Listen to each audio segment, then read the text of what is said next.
The morning of June 27th was clear and sunny, with the fresh warmth of a full summer day. The flowers were blossoming profusely and the grass was richly green. The people of the village began to gather in the square, between the post office and the bank, around 10 o'clock. In some towns, there were so many people that the lottery took 2 days and had to be started on June 2nd. But in this village, where there were only about 300 people, the whole lottery took less than 2 hours. So it could begin at 10 o'clock in the morning and still be through in time to allow the villagers to get home for noon dinner. The children assembled first, of course. The school was recently over for the summer, and the feeling of liberty sat uneasily on most of them. They tended to gather together quietly for a while before they broke into boisterous play. And their talk was still of the classroom and the teacher, of books and reprimands. Bobby Martin had already stuffed his pockets full of stones, and the other boys soon followed his example, selecting the smoothest and roundest stones. Bobby and Harry Jones and Dickie Delacroix, the villagers pronounced this name, Delacroix, eventually made a great pile of stones in one corner of the square and guarded it against the raids of the other boys. The girls stood aside, talking among themselves, looking over their shoulders at those rolled in the dust or clung to the hands of their older brothers or sisters. Soon the men began to gather, surveying their own children, speaking of planting and rain, tractors, and taxes. They stood together, away from the pile of stones in the corner, and their jokes were quiet and they smiled rather than laughed. The women, wearing faded house dresses and sweaters, came shortly after their menfolk. They greeted one another and exchanged bits of gossip as they went to join their husbands. Soon the women, standing by their husbands, began to call to their children, and the children came reluctantly, having to be called 4 or 5 times. Bobby Martin ducked under his mother's grasping hand and ran, laughing, back to the pile of stones. His father spoke up sharply, and Bobby came quickly and took his place between his father and his oldest brother. The lottery was conducted, as were the square dances, the teen club, and the Halloween program, by Mr. Summers, who had time and energy to devote to civic activities. He was a round-faced, jovial man, and he ran the coal business, and people were sorry for him, because he had no children and his wife was a scold. When he arrived in the square, carrying the black wooden box, there was a murmur of conversation among the villagers, and he waved and called, "Little late today, folks." The postmaster, Mr. Graves, followed him, carrying a 3-legged stool, and the stool was put in the center of the square and Mr. Summers set the black box down on it. The villagers kept their distance, leaving a space between themselves and the stool. And when Mr. Summers said, "Some of you fellows want to give me a hand," there was a hesitation before 2 men. Mr. Martin and his oldest son, Baxter, came forward to hold the box steady on the stool while Mr. Summers stirred up the papers inside it. The original paraphernalia for the lottery had been lost long ago, and the black box now resting on the stool had been put into use even before Old Man Warner, the oldest man in town, was born. Mr. Summers spoke frequently to the villagers about making a new box, but no one liked to upset even as much tradition as was represented by the black box. There was a story that the present box had been made with some pieces of the box that had preceded it, the one that had been constructed when the first people settled down to make a village here. Every year, after the lottery, Mr. Summers began talking again about a new box, but every year the subject was allowed to fade off without anything's being done. The black box grew shabbier each year. By now it was no longer completely black but splintered badly along one side to show the original wood color, and in some places faded or stained. Mr. Martin and his oldest son, Baxter, held the black box securely on the stool until Mr. Summers had stirred the papers thoroughly with his hand. Because so much of the ritual had been forgotten or discarded, Mr. Summers had been successful in having slips of paper substituted for the chips of wood that had been used for generations. Chips of wood, Mr. Summers had argued, had been all very well when the village was tiny, but now that the population was more than 300 and likely to keep on growing, it was necessary to use something that would fit more easily into the black box. The night before the lottery, Mr. Summers and Mr. Graves made up the slips of paper and put them in the box. And it was then taken to the safe of Mr. Summers' coal company and locked up until Mr. Summers was ready to take it to the square next morning. The rest of the year, the box was put away, sometimes in one place, sometimes another. It had spent 1 year in Mr. Graves's barn and another year underfoot in the post office. And sometimes it was set on a shelf in the Martin grocery and left there. There was a great deal of fussing to be done before Mr. Summers declared the lottery open. There were the lists to make up, of heads of families. Heads of households in each family. Members of each household in each family. There was the proper swearing in of Mr. Summers by the postmaster, as the official of the lottery. At one time, some people remembered, there had been a recital of some sort, performed by the official of the lottery, a perfunctory, tuneless chant that had been rattled off duly each year. Some people believed that the official of the lottery used to stand just so when he said or sang it, others believed that he was supposed to walk among the people. But years and years ago this part of the ritual had been allowed to lapse. There had been, also, a ritual salute, which the official of the lottery had had to use in addressing each person who came up to draw from the box, but this also had changed with time. Until now it was felt necessary only for the official to speak to each person approaching. Mr. Summers was very good at all this, in his clean white shirt and blue jeans, with one hand resting carelessly on the black box. He seemed very proper and important as he talked interminably to Mr. Graves and the Martins. Just as Mr. Summers finally left off talking and turned to the assembled villagers, Mrs. Hutchinson came hurriedly along the path to the square, her sweater thrown over her shoulders, and slid into place in the back of the crowd. Clean forgot what day it was, she said to Mrs. Delacroix, who stood next to her, and they both laughed softly. Thought my old man was out back stacking wood, Mrs. Hutchinson went on. And then I looked out the window and the kids were gone, and then I remembered it was the 27th and came a-running. She dried her hands on her apron, and Mrs. Delacroix said, "You're in time, though. They're still talking away up there." Mrs. Hutchinson craned her neck to see through the crowd and found her husband and children standing near the front. She tapped Mrs. Delacroix on the arm as a farewell and began to make her way through the crowd. The people separated good-humoredly to let her through, 2 or 3 people said, in voices just loud enough to be heard across the crowd, "Here comes your Mrs. Hutchinson," and Bill, she made it after all. Mrs. Hutchinson reached her husband, and Mr. Summers, who had been waiting, said cheerfully, "Thought we were going to have to get on without you, Tessie." Mrs. Hutchinson said, grinning, "Wouldn't have me leave dishes in the sink, now, would you, Joe?" Soft laughter ran through the crowd as the people stirred back into position after Mrs. Hutchinson's arrival. "Well now," Mr. Summers said soberly, "guess we better get started, get this over with, so we can go back to work." "Anybody ain't here?" "Dunbar," several people said. "Dunbar, Dunbar." Mr. Summers consulted his list. "Clyde Dunbar," he said. "That's right. He's broken his leg, hasn't he?" "Who's drawing for him?" "Me, I guess," a woman said. And Mr. Summers turned to look at her. "Wife draws for her husband," Mr. Summers said. "Don't you have a grown boy to do it for you, Janie?" Although Mr. Summers and everyone else in the village knew the answer perfectly well, it was the business of the official of the lottery to ask such questions formally.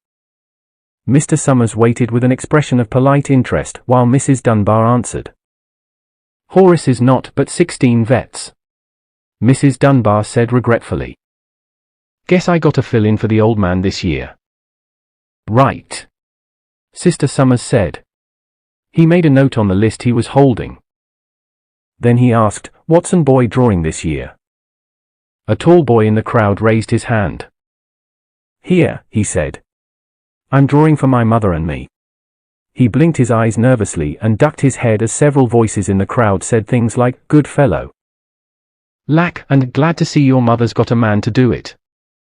"Well," Mr. Summers said, "guess that's everyone. Old man Warner make it?" "Here," a voice said. And Mr. Summers nodded. A sudden hush fell on the crowd as Mr. Summers cleared his throat and looked at the list. "All ready," he called. "Now, I'll read the names, heads of families first, and the men come up and take a paper out of the box." Keep the paper folded in your hand without looking at it until everyone has had a turn. Everything clear? The people had done it so many times that they only half listened to the directions. Most of them were quiet, wetting their lips, not looking around. Then Mr. Summers raised one hand high and said, "Adams." A man disengaged himself from the crowd and came forward. "Hi, Steve," Mr. Summers said, and Mr. Adams said, "Hi, Joe." They grinned at one another humorlessly and nervously. Then Mr. Adams reached into the black box and took out a folded paper. He held it firmly by one corner as he turned and went hastily back to his place in the crowd, where he stood a little apart from his family, not looking down at his hand. "Alan," Mr. Summers said. "Anderson Bentham. Seems like there's no time at all between lotteries anymore," Mrs. Delacroix said to Mrs. Graves in the back row. "Seems like we got through with the last one only last week." "Time sure goes fast," Mrs. Graves said. "Clark Delacroix." "There goes my old man," Mrs. Delacroix said. She held her breath while her husband went forward. "Dunbar," Mr. Summers said, and Mrs. Dunbar went steadily to the box while one of the women said, "Go on, Janie," and another said, "There she goes." "We're next," Mrs. Graves said. She watched while Mr. Graves came around from the side of the box, greeted Mr. Summers gravely, and selected a slip of paper from the box. By now, all through the crowd there were men holding the small folded papers in their large hands. Turning them over and over nervously, Mrs. Dunbar and her two sons stood together, Mrs. Dunbar holding the slip of paper. "Harbert Hutchinson." "Get up there, Bill," Mrs. Hutchinson said. And the people near her laughed. "Jones." "They do say," Mr. Adams said to Old Man Warner, who stood next to him, "that over in the North Village, they're talking of giving up the lottery." Old Man Warner snorted. "Pack of crazy fools," he said. "Listening to the young folks, nothing's good enough for them. Next thing you know, they'll be wanting to go back to living in caves. Nobody works more lives that way for a while. Used to be a saying about lottery in June, corn be heavy soon. First thing you know, we'd all be eating stewed chickweed and acorns. There's always been a lottery," he added petulantly. "Bad enough to see young Joe Summers up there joking with everybody." "Some places have already quit lotteries," Mrs. Adams said. "Nothing but trouble in that," Old Man Warner said stoutly. "Pack of young fools." "Martin." And Bobby Martin watched his father go forward. "Overdyke." "Percy." "I wish they'd hurry," Mrs. Dunbar said to her older son. "I wish they'd hurry." "They're almost through," her son said. "You get ready to run, tell Dad," Mrs. Dunbar said. Mr. Summers called his own name and then stepped forward precisely and selected a slip from the box. Then he called, "Warner." "77th year I been in the lottery," Old Man Warner said as he went through the crowd. "Watson," the tall boy came awkwardly through the crowd. Someone said, "Don't be nervous, Jack," and Mr. Summers said, "Take your time, son." "Zanini." After that, there was a long pause, a breathless pause, until Mr. Summers, holding his slip of paper in the air, said, "All right, fellows." For a minute, no one moved. And then all the slips of paper were opened. Suddenly all the women began to speak at once, saving. "Who is it? Who's got it? Is it the Dunbars? Is it the Watsons?" Then the voices began to say, "It's Hutchinson. It's Bill, Bill Hutchinson's got it." "Go tell your father," Mrs. Dunbar said to her older son. People began to look around to see the Hutchinsons. Bill Hutchinson was standing quietly, staring down at the paper in his hand. Suddenly Tessie Hutchinson shouted to Mr. Summers. "You didn't give him time enough to take any paper he wanted." "I saw you. It wasn't fair." "Be a good sport, Tessie," Mrs. Delacroix called, and Mrs. Graves said, "All of us took the same chance." "Shut up, Tessie," Bill Hutchinson said. Well, everyone, Mr. Summers said, that was done pretty fast, and now we've got to be hurrying a little more to get done in time. He consulted his next list. Bill, he said, you draw for the Hutchinson family. You got any other households in the Hutchinsons? There's Don and Eva, Mrs. Hutchinson yelled. Make them take their chance.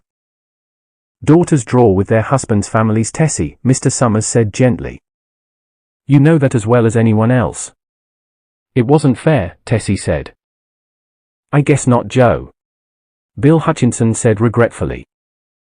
My daughter draws with her husband's family, that's only fair. And I've got no other family except the kids. Then, as far as drawing for families is concerned, it's you, Mr. Summers said in explanation, and as far as drawing for households is concerned, that's you, too. Right? Right, Bill Hutchinson said. How many kids, Bill? Mr. Summers asked formally. 3, Bill Hutchinson said. There's Bill, Jr., Nancy, and little Dave. And Tessie and me. All right then, Mr. Summers said. Harry, you got their tickets back? Mr. Graves nodded and held up the slips of paper. Put them in the box then, Mr. Summers directed. Take Bill's and put it in. I think we ought to start over, Mrs. Hutchinson said, as quietly as she could. I tell you it wasn't fair. You didn't give him time enough to choose. Everybody saw that. Mr. Graves had selected the 5 slips and put them in the box. And he dropped all the papers but those onto the ground, where the breeze caught them and lifted them off. Listen everybody, Mrs. Hutchinson was saying to the people around her. Ready, Bill? Mr. Summers asked. And Bill Hutchinson, with one quick glance around at his wife and children, nodded. Remember, Mr. Summers said. Take the slips and keep them folded until each person has taken one. Harry, you help little Dave. Mr. Graves took the hand of the little boy, who came willingly with him up to the box. Take a paper out of the box, Davy. Mr. Summers said. Davy put his hand into the box and laughed. Take just one paper. Mr. Summers said. Harry, you hold it for him. Mr. Graves took the child's hand and removed the folded paper from the tight fist and held it while little Dave stood next to him, and looked up at him wonderingly. Nancy next, Mr. Summers said. Nancy was 12, and her school friends breathed heavily as she went forward switching her skirt, and took a slip daintily from the box. Bill Jr., Mr. Summers said, and Billy. His face red and his feet over large, near knocked the box over as he got a paper out. Tessie, Mr. Summers said. She hesitated for a minute, looking around defiantly, and then set her lips and went up to the box. She snatched a paper out and held it behind her. Bill, Mr. Summers said, and Bill Hutchinson reached into the box and felt around, bringing his hand out at last with the slip of paper in it. The crowd was quiet. A girl whispered, I hope it's not Nancy, and the sound of the whisper reached the edges of the crowd. It's not the way it used to be. Old Man Warner said clearly. People ain't the way they used to be. All right, Mr. Summers said. Open the papers. Harry, you open little Dave's. Mr. Graves opened the slip of paper and there was a general sigh through the crowd as he held it up and everyone could see that it was blank. Nancy and Bill Jr. opened theirs at the same time. And both beamed and laughed, turning around to the crowd and holding their slips of paper above their heads. Tessie, Mr. Summers said. There was a pause, and then Mr. Summers looked at Bill Hutchinson, and Bill unfolded his paper and showed it. It was blank. It's Tessie, Mr. Summers said, and his voice was hushed.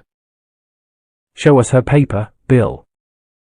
Bill Hutchinson went over to his wife and forced the slip of paper out of her hand. It had a black spot on it, the black spot Mr. Summers had made the night before with the heavy pencil in the coal company office. Bill Hutchinson held it up, and there was a stir in the crowd. All right, folks, Mr. Summers said. Let's finish quickly.